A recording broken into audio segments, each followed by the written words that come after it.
Would you please stand for the invocation?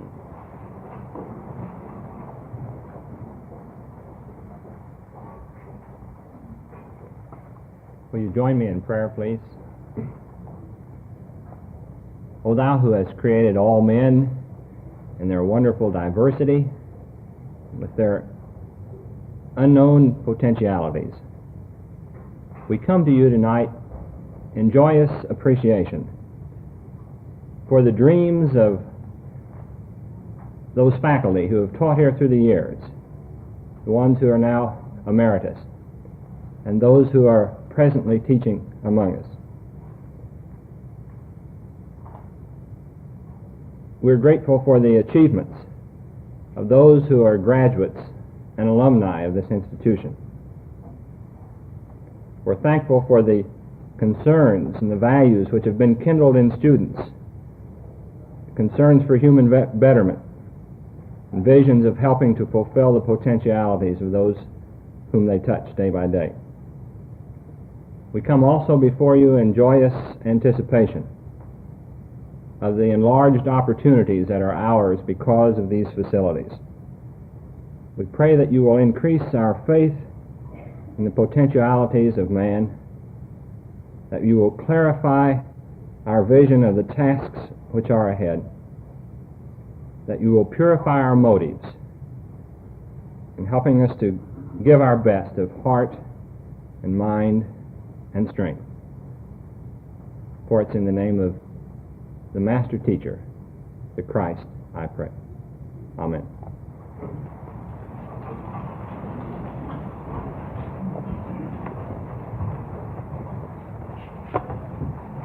The invocation was by Dr. George Jones, the Director of Religious Programs at Ball State University. We welcome you to this very important and what we feel is a very significant occasion at Ball State University, and particularly in terms of Teachers College, Ball State University. It's a very significant event. Significant because it's the realization of a dream of over 10 years. It is a beautiful facility and is physical, material testimony to Ball State's long-standing commitment to teacher education. It is significant, very interestingly, as the first high-rise classroom building on the Ball State campus. And particularly interesting, it is the first permanent housing of one of the 5 colleges of the new university, when it became a university rather than a teacher's college as a single-purpose institution. It has many unique features, and I won't try to enumerate all of them for you this evening, but I would like to share with you just a few, because some of you may have the opportunity to look at the building after the dedication ceremony. It was expressed well by Dr. Joe Hollis, the chairman of the planning committee. First, the structure is designed specifically for maximum utilization of space. All floors are supported by pillars and not by walls, and numerous walls are both sound resistant and also movable. Second, special consideration was given to the problem of traffic flow. A study was made of the potential traffic flow for each area in the building, and as a result of this study, the Teachers College building is divided into 2 major areas or tiers. Tier 1, the ground floor, through the 4th floor, is primarily a walk-up area and includes those facilities which receive the largest utilization. Tier 2, the 5th floor, through the 10th floor, is accessible through both elevators and stairs and has offices and specialized instructional areas. A third feature is that the new structure is so located that it can serve not only the Teachers College but all other areas of campus life as well. The building is adjacent to both Emmons Auditorium and also large parking areas. The 2nd floor auditorium, which we are now in, holds considerable potential as a center for university conferences. Its multi-purpose nature enables it to be divided into as many as 8 classrooms. A fourth feature is special attention was given to the problem of sound transmission. In areas where noise will become an important factor, minimum sound transmittal walls, insulated folding doors, and carpeting have been used. and all elevators and stairwells have been built away from classrooms, you will notice. And a fifth unique feature is that the heating and cooling and air circulation systems within the Teachers College building feature the latest innovations in building equipment. In order to reduce heat transmittal in the summer and loss of heat in the winter, windows are gray in color and composed of 2 plates of glass with Venetian blinds between the plates. The blinds can be turned to reduce glare of the sun and thus keep the demand upon the air conditioning unit at a minimum. The windows pivot on a vertical axis so that all windows can be washed from the inside of the building. Also, in order to enhance the heating and air conditioning of the building, windows can be opened only by special keys. And finally, the first phase of the Teachers College building was built with an eye to the future. In preparation for the second phase of the structure, we have an extra elevator shaft and other service areas which have been designed to serve both phases of the structure upon ultimate completion. Well, there are many things I could tell you about the building, but we are very proud that this evening has come, the night that we dedicate the Teachers College building. There are many people here this evening whom I would like to recognize individually, but time does not permit. There are many organizations represented here this evening whom we would like to recognize, and again, time does not permit. We are delighted that you're here with us. We appreciate the concern that you personally and that your organization have and feel for Ball State University and for teacher education, and your concern in expressing this by being with us this evening.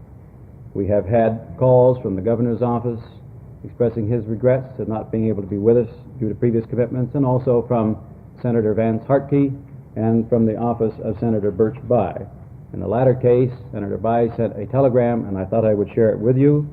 Deeply regret that a prior commitment in Evansville prevents my joining you this evening for the dedication of your new Teachers College building. Ball State continues in its fine tradition to better prepare our young men and women in the field of education. Hearty congratulations and kindest regards. There are 2 people in the audience that I should like to introduce to you, however, this evening. The first is Miss Thelma Ballard, who is representing the Board of Trustees of Ball State University, and we're honored that she is with us on this very important occasion. Ms. Ballard, would you stand?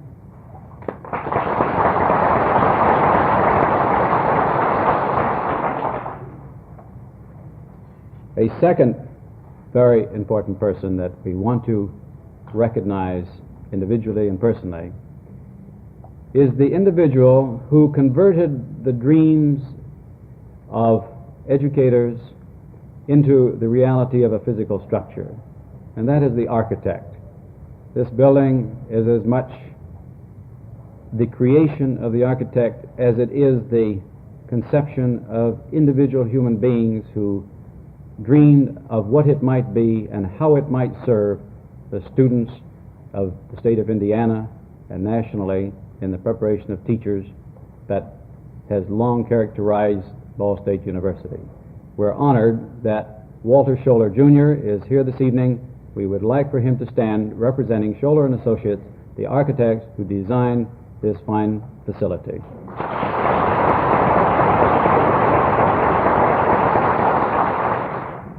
I want to bring to your attention 2 more very quick items.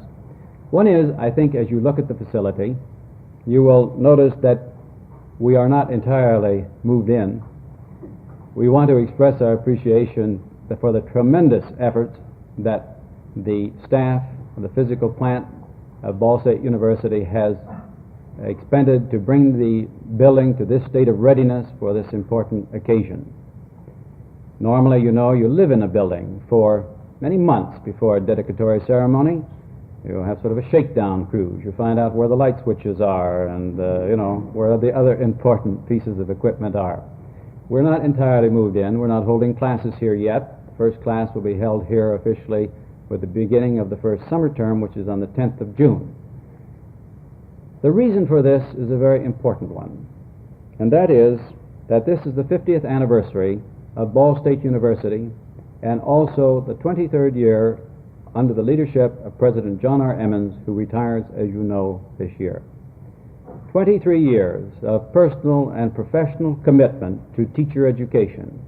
It seemed only fitting that this structure which is serving teacher education, represents teacher education on this campus, should be dedicated during the 50th anniversary ceremonies, and particularly during the term of office of President Emmons.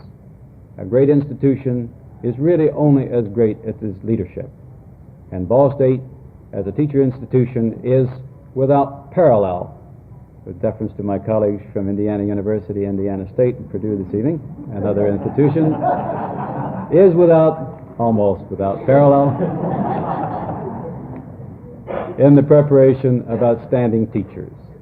And the credit for this goes, inevitably as it must, to the man whose vision and support and concern and dedication has made us honored and proud to be here this evening and able to have him give the dedicatory remarks for the dedication of this fine facility. And so I give to you now President John R. Emmons.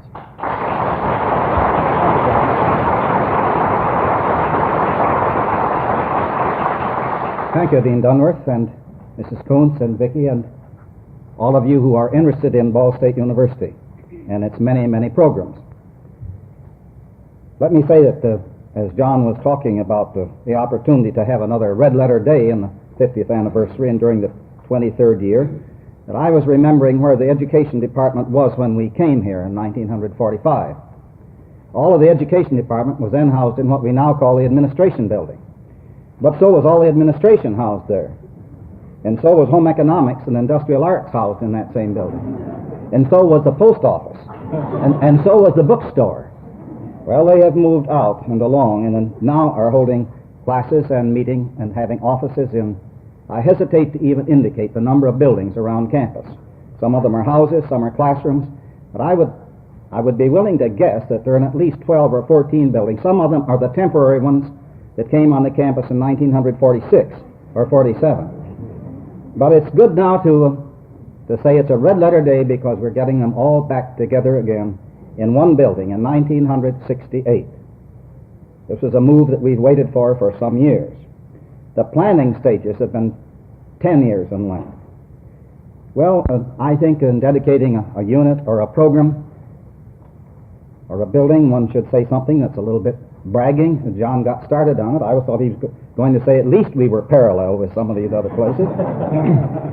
Parallel's a pretty good word, you know, for a mathematician. But the Teachers College is one of the 5 colleges on the university campus. And over a long period of time, as you know, our Teachers College program has been very strong. I think it's interesting that in terms of the total complexity as we've expanded into the many areas that we still have, as nearly as we can tell, somewhere between 70 and 75% of our undergraduate students, as they graduate, become qualified teachers. And that 90 to 95% of all of our master's degree people are teachers. And 100% of our people who take specialist degrees and doctor's degrees are teachers. They come through the Teachers College program. It takes all the rest of the university, you realize, to help the professional component make good teachers of these people we're talking about.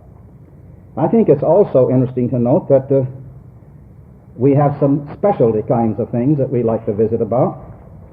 And the latest available records that we have in terms of the product or the productivity of institutions of higher education, as you know, there are about 2,700 institutions of higher education in the United States. And about 1,500 of them have teacher education programs. And in that 1,500, we rank 5th as the largest producer of secondary school teachers, 5th in the number. There are only 4 institutions, all the colleges and universities in the United States, there are only 4 that produce more secondary school teachers than we do. In the whole United States, there are only 8 institutions that produce more teachers of all kinds than we do. There are approximately 650 institutions of higher education in the United States that grant master's degrees or higher degrees. We rank 3rd in the nation in the total number of master's degrees granted to those in the teaching profession. There are only 2 institutions, according to the latest figures available, in the United States that produce more people with master's degrees in this teacher education game. And if you take all of the graduate degrees, master's, specialist, doctor's degrees, we rank 5th in the nation.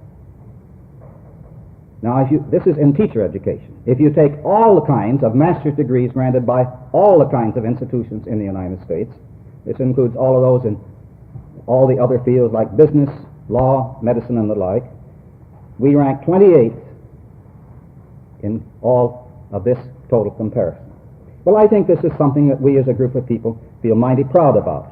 We realize that teacher education is not restricted to the professional component, but that all programs and people on our campus are responsible for this program. But here we house the professional component, and we're very proud of it. I think also it's fair for me to say that I get a sense of personal and professional satisfaction that this building and all of the other buildings that have been built in the last 23 years have been planned by the people who are going to live and work in them.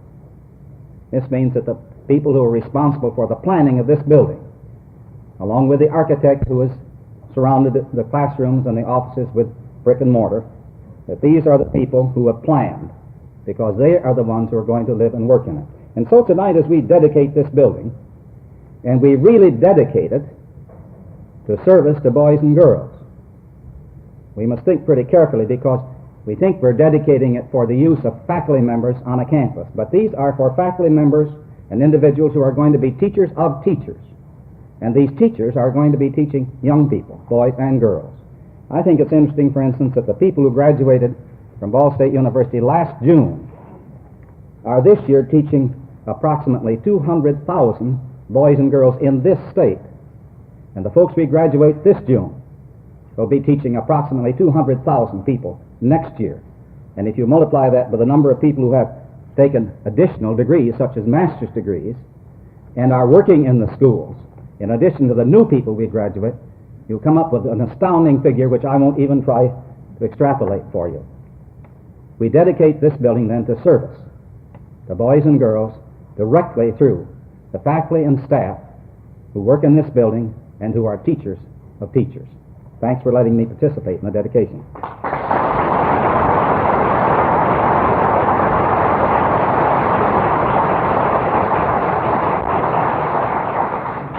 Thank you, President Emmons. The most important individual in any school is the student. And we're very delighted tonight to bring to you, speaking on behalf of all students, Vicki Fox, who is president of the Student Education Association, who is a senior at Ball State University, who will graduate before the end of this month in commencement ceremonies, who will be teaching this coming fall in an elementary school in Marion, who is a product of the teacher education program at Ball State University. We're delighted to have her as the student representative on the dedication ceremonies today. Vicki?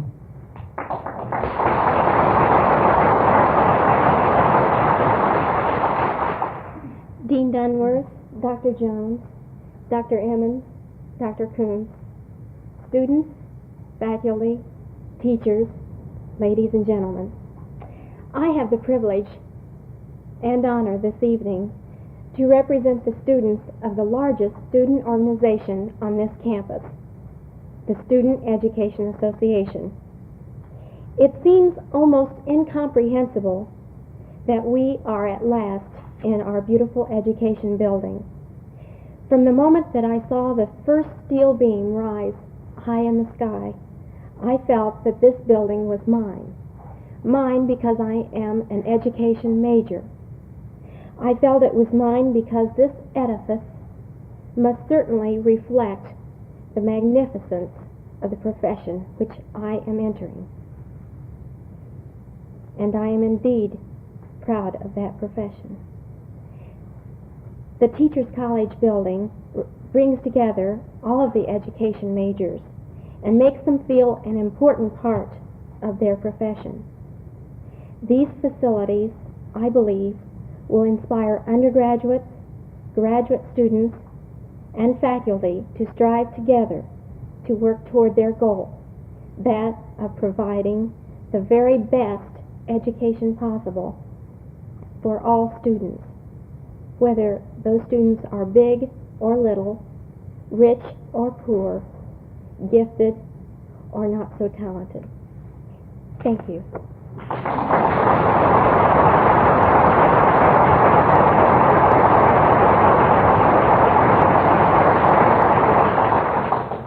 Thank you, Vicki. We're very proud of you.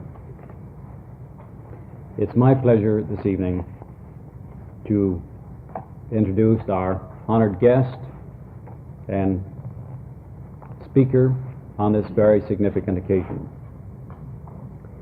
When the dedication program committee came together and discussed the selection of a speaker to address us this evening,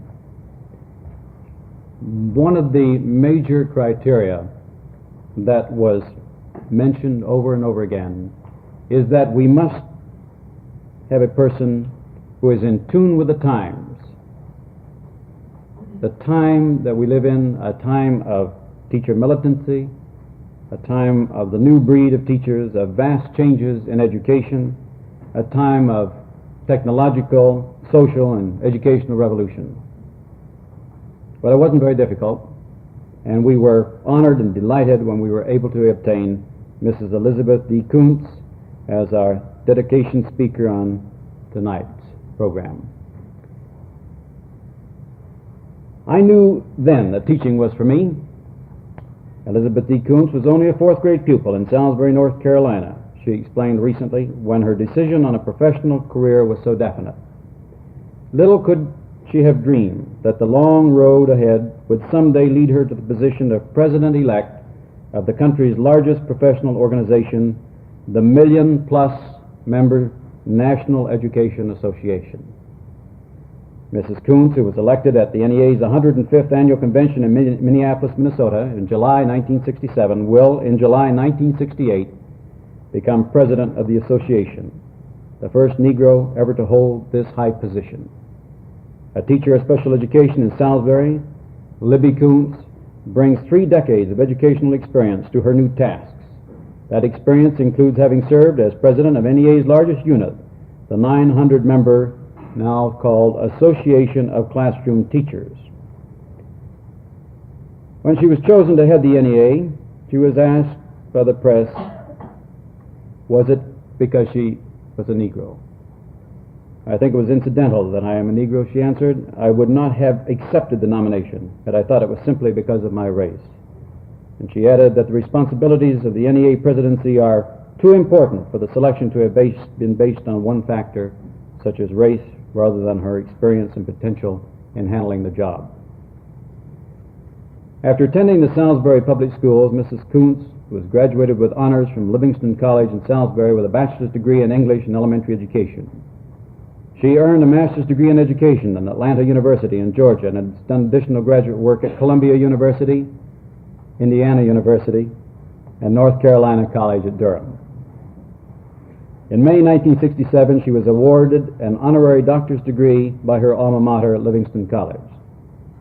When Mrs. Koontz entered a North Carolina classroom as a beginning teacher, she was continuing a long family tradition. Her parents both were teachers, and 4 of her 7 brothers and sisters are in education, and her husband is a high school athletic director and teacher of mathematics. Mrs. Koontz taught in several other North Carolina communities before she joined the staff of the Salisbury school system, and there in recent years she has taught a class of 13 to 16-year-olds in Price Junior Senior High School. Mrs. Koontz's experience as a classroom teacher, including summer school instruction at Livingston College, has been supplemented by service in several arms of the NEA and in other educational posts. Before becoming president of the Association of Classroom Teachers, Libby served 2 terms as secretary, 1 term as vice president, and 1 term as president-elect. She was a member of the NEA's National Commission on Professional Rights and Responsibilities. She is a director of the NEA Mutual Fund, Incorporated. A life member of the NEA, she is also a member of the NEA's Council for Exceptional Children and the North Carolina Council for Exceptional Children. The NEA leader is a member of the National Association for Retarded Children. She has served on the North Carolina's Governor's Commission on the Status of Women. She is serving a 3-year term on the National Advisory Council on Education of Disadvantaged Children, a post to which she was appointed by President Johnson. In 1965, she participated in the White House Conference on Education in Washington. In July 1964, Mrs. Koontz was one of 16 Americans who visited the Soviet Union at the request of the Saturday Review magazine. And 2 years earlier, as a guest of the West Berlin Teachers Association, she represented NEA in observing the effects of the Berlin Wall on education. Mrs. Koontz has attended 2 world conferences on the Confederation of Organization of the Teaching Profession, one in Seoul, Korea in August 1966, and Vancouver, British Columbia in 1967. And en route to and from Seoul, she traveled around the world. Well, I could say much more. Mrs. Koontz believes that as never before, education is a broad national concern in America. She is indeed in tune with our times, and it is a great privilege and honor to present to you Mrs. Elizabeth D. Koontz, speaking on the topic, Professional Commitment and Teacher Education. Mrs. Koontz.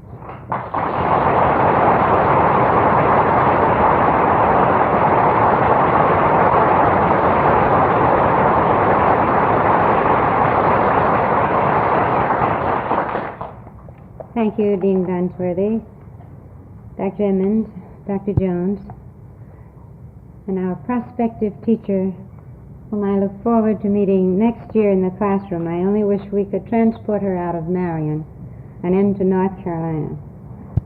I am here to collect all North Carolinians to take you back. We need you. It seems most appropriate that this tall building, the tallest on this campus, would be the home of teacher education. My first experience with Ball State in person was about 5 years ago when I attended a classroom teacher summer conference held here on this campus.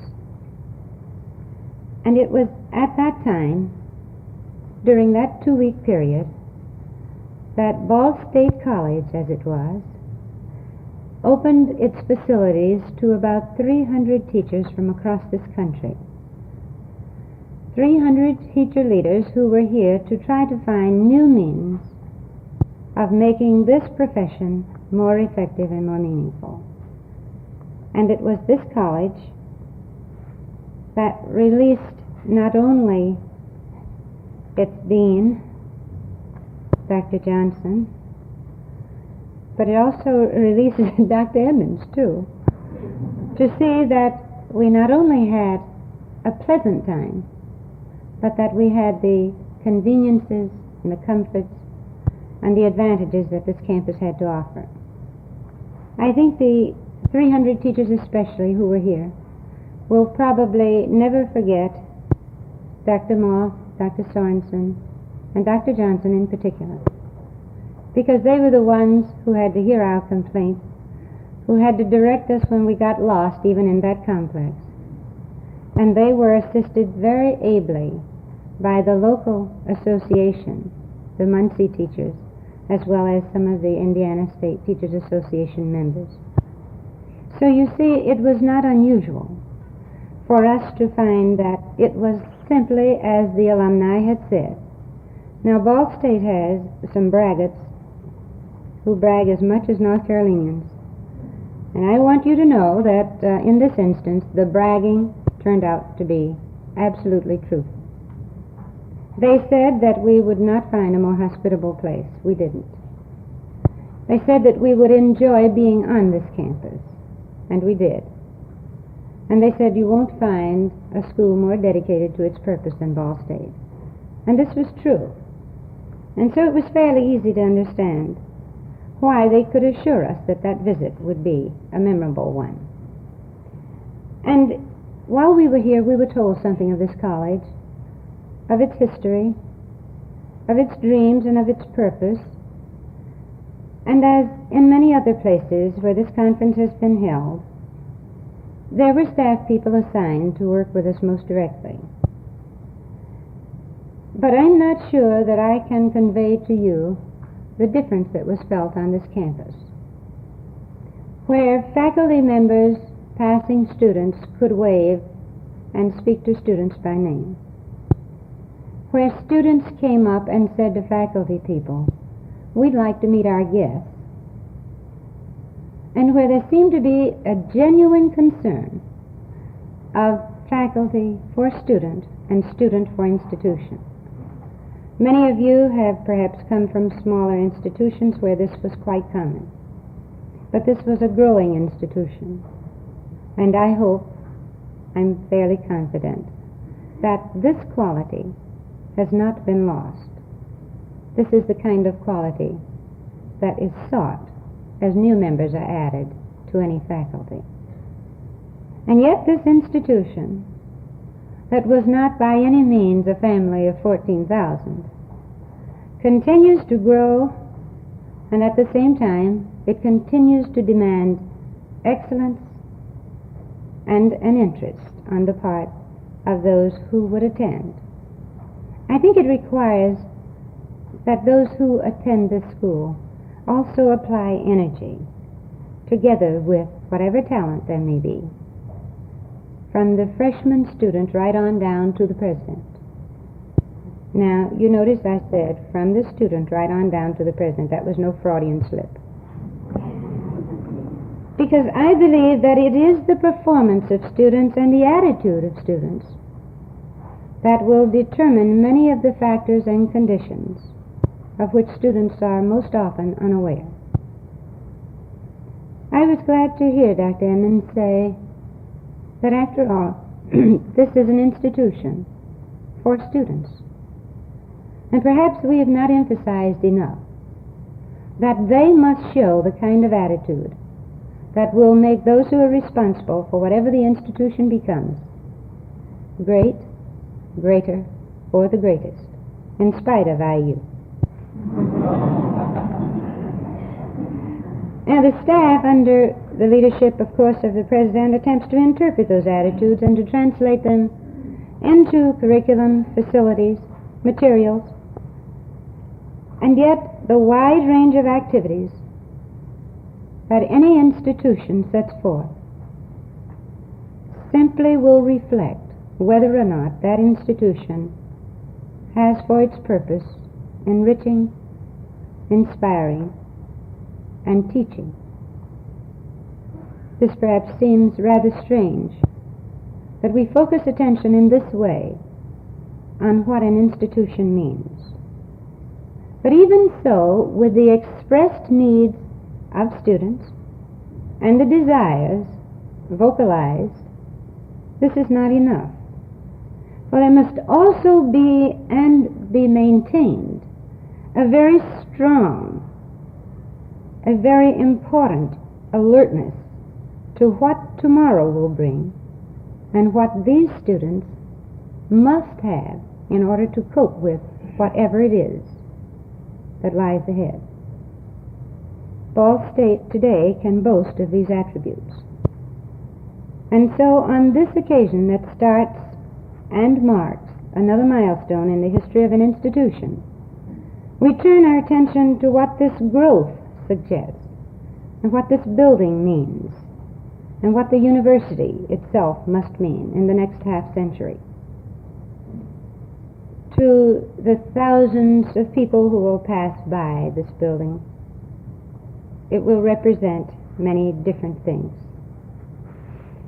To the short-sighted citizen with educational myopia, it will be just another expensive frill, and little will they know that students will have paid for this building. By the pessimist, it will be viewed as perhaps that place where they teach them a lot of nonsense these days. By the pragmatist, it will be the likely place for debate of what American education should be according to tradition, perhaps. And by the educator, the true educator of today,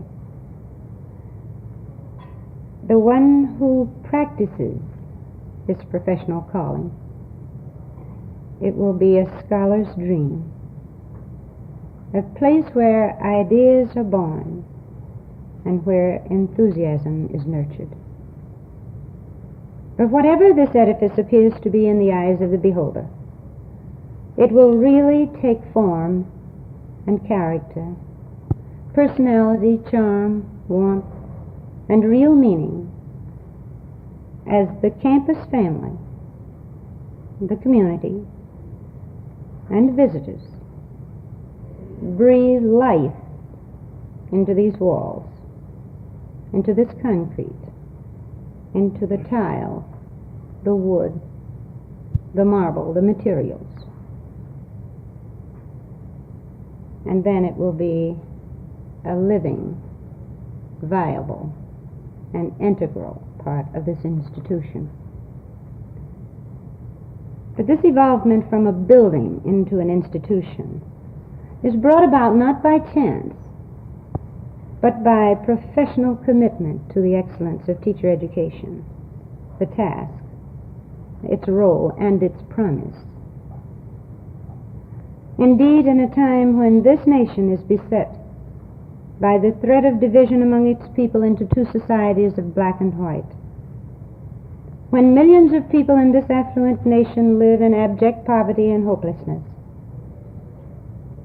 when the population is rapidly being concentrated into the urban areas of the country, and rural people can hardly make adequate existence from the soil, when a nation is caught up in the fear of total destruction from nuclear weapons and war, when people seem to have forgotten the fatherhood of God and the brotherhood of man, education might well be the force that brings balance to extremes, mutual respect and involvement of the races, employment opportunities, and new careers with job training, and the solutions to problems of provincialism, civic irresponsibility, and strife.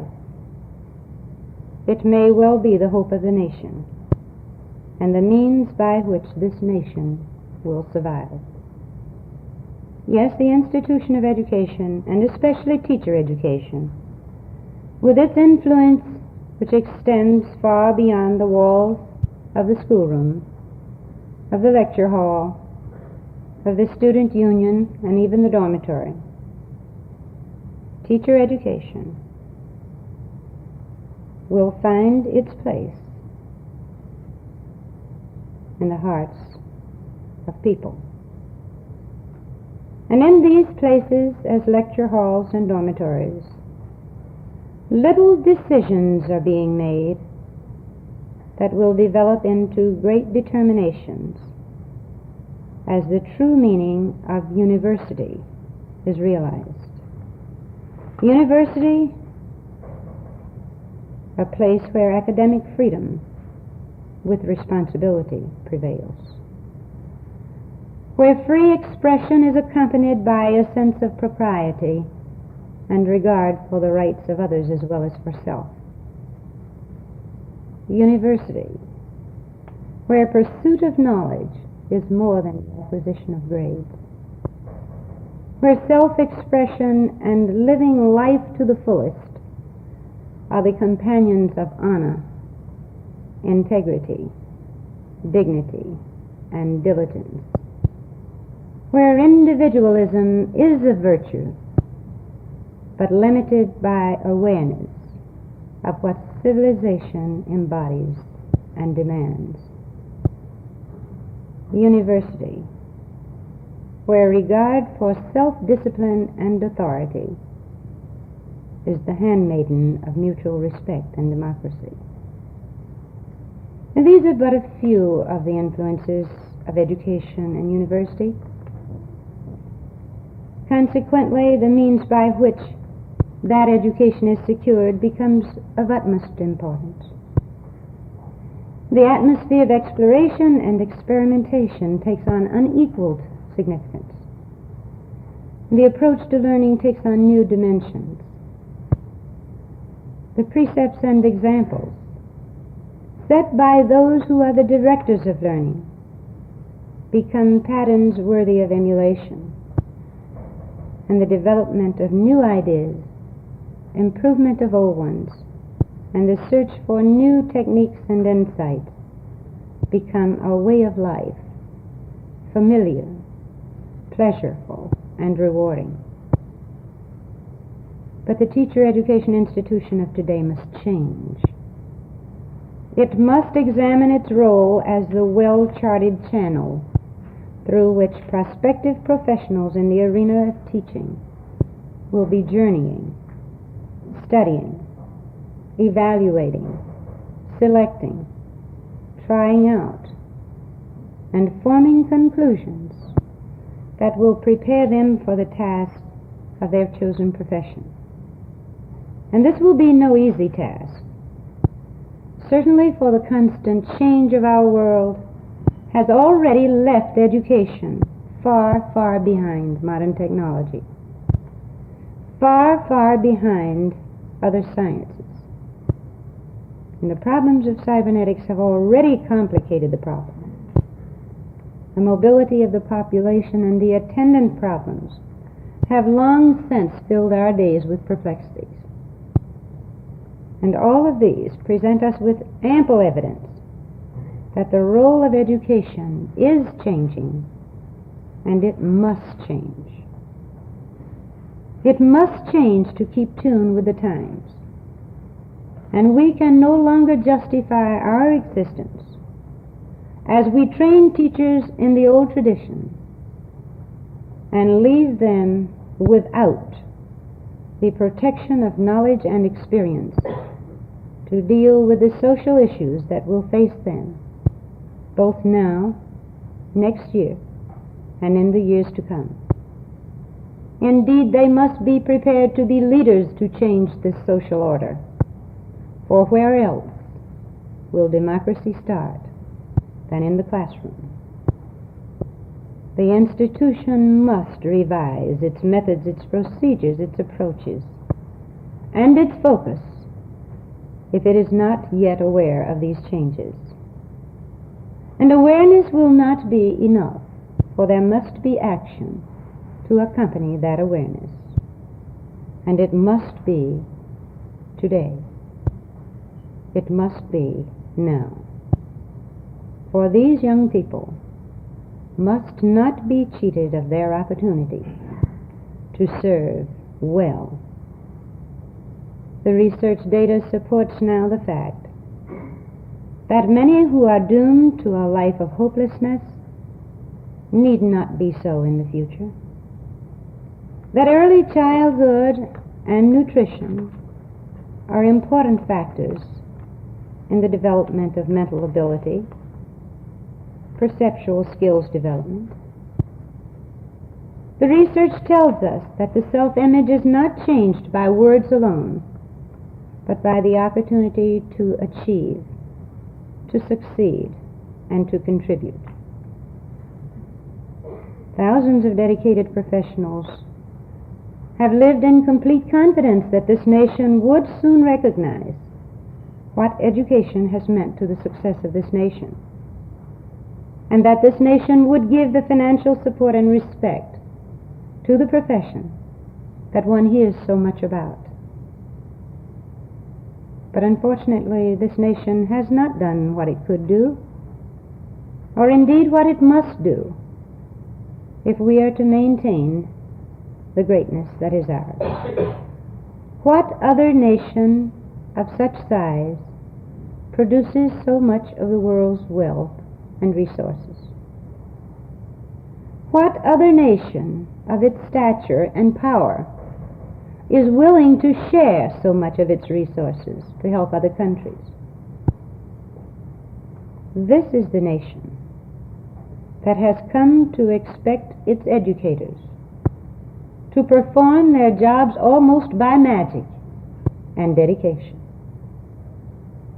And yet this same nation will say to its people that its greatest resource is an educated citizenry. This nation has not fulfilled its promise yet. And so, although there is great resistance in many quarters, it is my firm conviction that this profession is expected to do much more than it has ever done. And whether it will is another matter.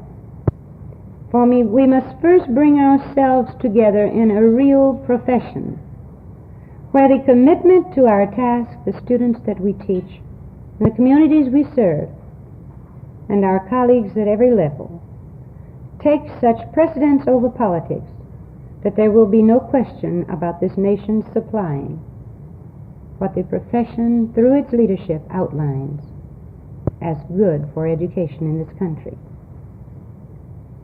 This cannot be a task of public school teachers alone.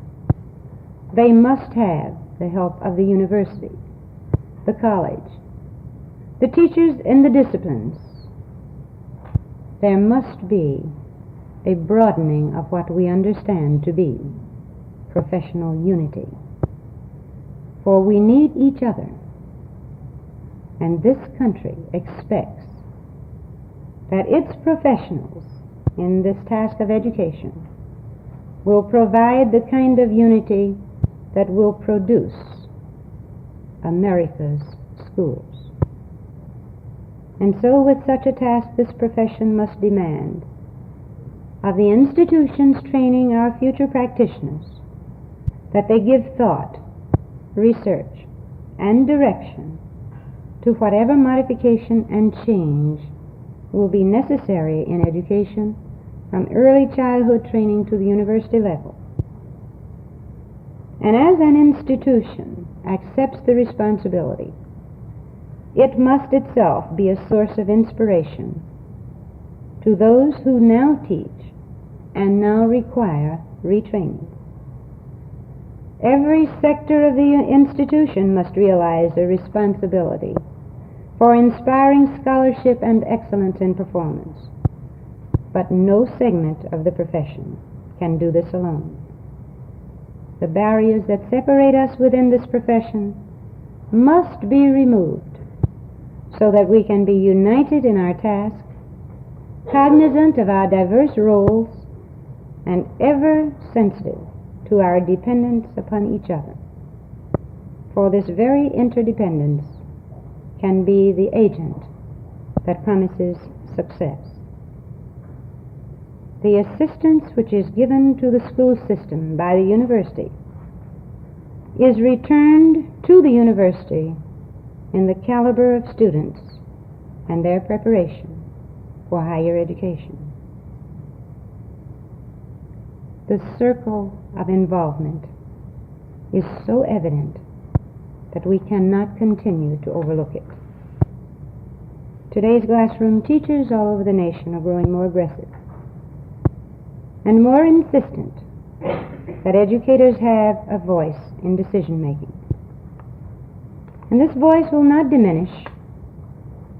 It will resound in every village and every town in the years ahead. For the realization has come that the demands made upon the schools are great.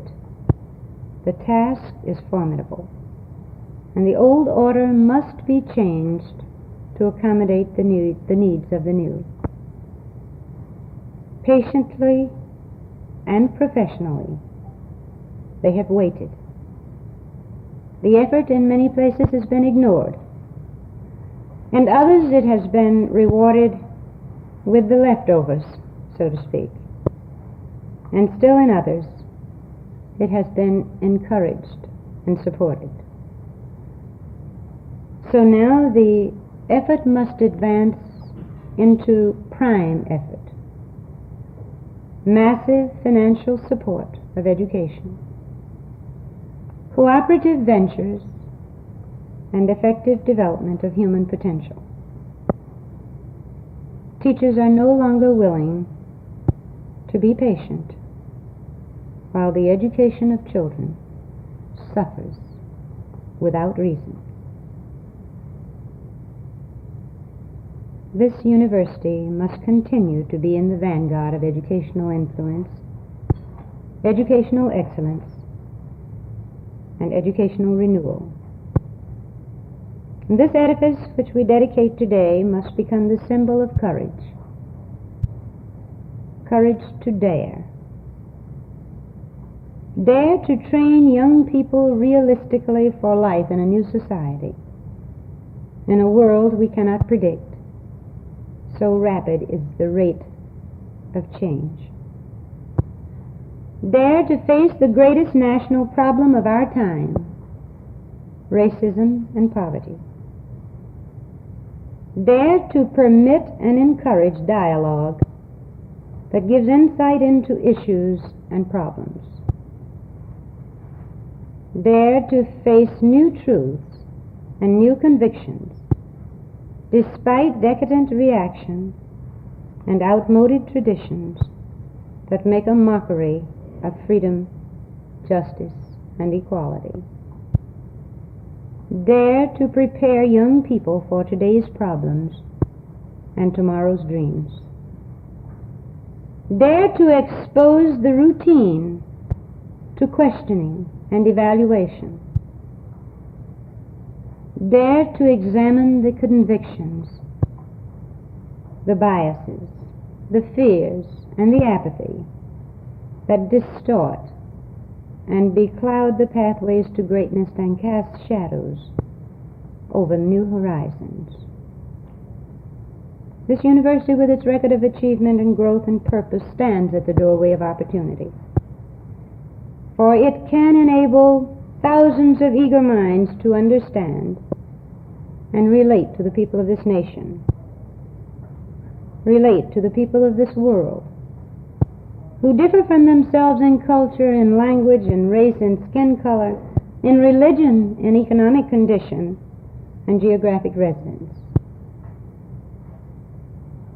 For this university may be the very first opportunity for many students to explore their own feelings and to replace mythology and narrow thinking with intellectual appraisal and factual bases for conclusions. It may be the only opportunity for some students to ever know freedom of thought and freedom of expression. It may be the one opportunity for undiscovered talent to be discovered. Does this university dare accept a professional commitment so broad as to demand the shedding of these fears, of apathy, of even smugness? Does it dare to accept a commitment so involving that every instructor will examine his attitude toward students, toward colleagues, toward community? Does it dare to accept a professional commitment so encompassing that it will continuously search for ideas and insights that result in action? I believe that it will. And there is a brighter day if we make it so. There can be peace among men if we will it so in our hearts. There can be obstacles removed if we feel the need. Then let it be so. And from this day, let this building, on this 50th anniversary, be a monument to the renewed determination and steadfast faith that we, with professional commitment to the power of teacher education and the spirit of university, can be a powerful force in helping this nation find solutions to the problems that threaten to divide and destroy us. Martin Luther King said he had a dream, and so must this university. I believe that it has. I believe that it has not changed in the 5 years since I was here first. I believe that this university holds to that dream I know it can. I know it must. For you see, our very survival may depend upon what this university does. Let us be about our task. Thank you.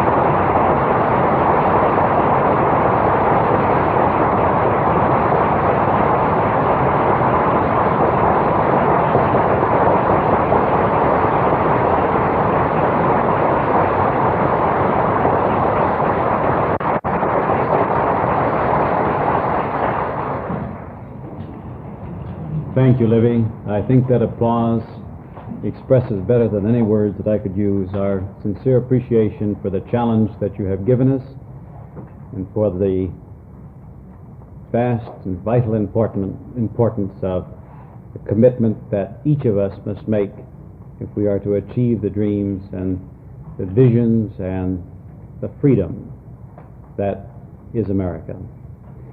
I'd like to invite all of you to the reception, which will be held immediately on the floor below.